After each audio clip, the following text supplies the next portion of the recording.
ಶ್ರೀನಿವಾಸ್ ಇದು ಬಂತ ನಾವೆಲ್ಲ ಪ್ರತಿಯೊಬ್ಬರು ಇಷ್ಟಪಡುವಂತವ್ರು ನಮ್ಮ ತಾಯಿ. ಅದ್ರ ತಾಯಿ ತರ ಮಾಡಿದ ಸಿನಿಮಾ ಲೋಕೇಶ್ದು ಇವತ್ತು ಹೊಡಿತಾ ಇದೀವಿ ಕುಂಬಳಕಾಯಿ.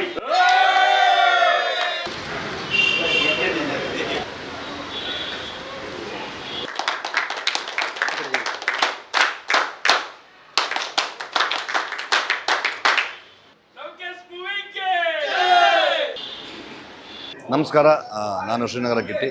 ಲೌಕೇಶ್ ಸಿನಿಮಾದ ಚಿತ್ರೀಕರಣ ಇವತ್ತು ಸಂಪೂರ್ಣಗೊಂಡಿದೆ. ಸತತವಾಗಿ ಒಂದು 3 ಶೆಡ್ಯೂಲ್ನಲ್ಲಿ 42-43 ದಿನಗಳ ಕಾಲ ಚಿತ್ರೀಕರಣ ಮಾಡಿದ್ವಿ. ಇವತ್ತು ಕಂಪ್ಲೀಟ್ ಆಗಿದೆ. ಇನ್ನು ಉಳಿದ ಕೆಲಸಗಳನ್ನ ತುಂಬ ಸ್ಪೀಡಾಗಿ ಮಾಡಿಕೊಂಡು ಇನ್ನು ಒಂದು 2-2.5 ತಿಂಗಳಲ್ಲಿ ನಾವು ತೆರೆಗೆ ಬರ್ತೀವಿ. ಬನ್ನಿ, ಸಿನಿಮಾ ಬಿಡುಗಡೆಗೆ ನಾವೆಲ್ಲ ಈಗರ ಕಾಯ್ತಾ ಇದ್ದೀವಿ. ನೀವುಗಳು ಕೂಡ ತುಂಬ ಖುಷಿ ಪಡ್ತೀರ ಅನ್ನೋ ನಂಬಿಕೆ ನಮಗಿದೆ. Thank you. ಸಿನಿಮಾ 41 ದಿವಸದಲ್ಲಿ ಕಂಪ್ಲೀಟ್ ಮಾಡಿದ್ದೀವಿ. ಸಪೋರ್ಟ್ ಮಾಡಿ ಪ್ರತಿಯೊಬ್ಬರಿಗೂ, ಎಲ್ರಿಗೂ ಹೆಸರುವಾಗಿ ಎಲ್ರಿಗೂ ಥ್ಯಾಂಕ್ ಯು.